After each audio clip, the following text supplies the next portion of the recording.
क्या आपने कभी सोचा है भारत से हजारों किलोमीटर दूर एक ऐसा देश भी हो सकता है जहां का राजा आज भी गर्व से खुद को राम कहता है। ना कोई प्रतीकात्मक नाम, ना कोई उपाधि, बल्कि एक आधिकारिक राजकीय नाम। यह देश है थाईलैंड।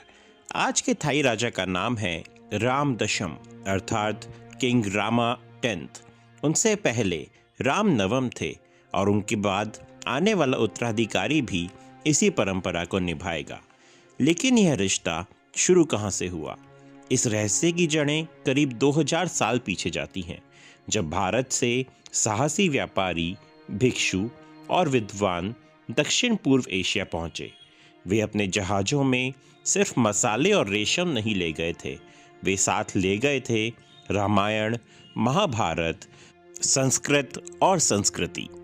थाईलैंड के लोगों ने राम को इस कदर अपनाया कि उन्होंने अपनी पुरानी राजधानी का नाम ही अयोध्या रख दिया, जो सीधे तौर पर भारत की अयोध्या से प्रेरित है।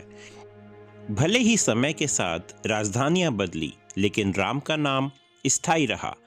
थाईलैंड में रामायण को रामकीयन कहा जाता है।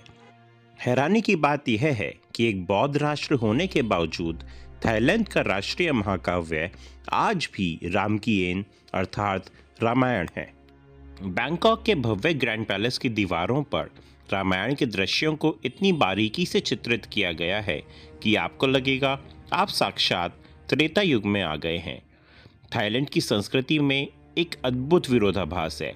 यहाँ का राजा बौद्ध धर्म का अनुयायी होता है, लेकिन उसके राज्याभिषेक के समय आज भी हिंदू ब्राह्मण मंत्रोच्चार करते हैं और शंख बजाकर राजा का अभिषेक करते हैं। इतना ही नहीं, थाईलैंड का राष्ट्रीय चिन्ह गरुड़ है, जो भगवान विष्णु का वाहन है। हनुमान यहाँ सिर्फ एक योद्धा नहीं, बल्कि एक राष्ट्रीय नायक और शक्ति के प्रतीक हैं, जिनकी छवि थाई सेना के प्रतीकों में भी झलकती है। जरा सोचिए, जहाँ भारत में राम आस्था का विषय है, वहीं थाईलैंड में वे राजनीति, संस्कृति और राष्ट्रीय पहचान का आधार हैं।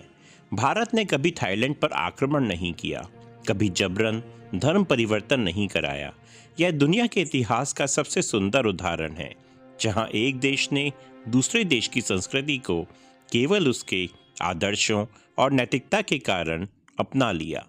यही कारण है आज भी चाकरी वंश के राजा अपनी राजकीय मोहर पर लिखते हैं और गर्व से कहते हैं, मैं राम हूँ।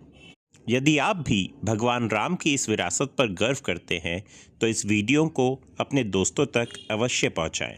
साथ ही ऐसी और वीडियो के लिए हमारे चैनल को सब्सक्राइब करना बिल्कुल ना भूलें। धन्यवाद।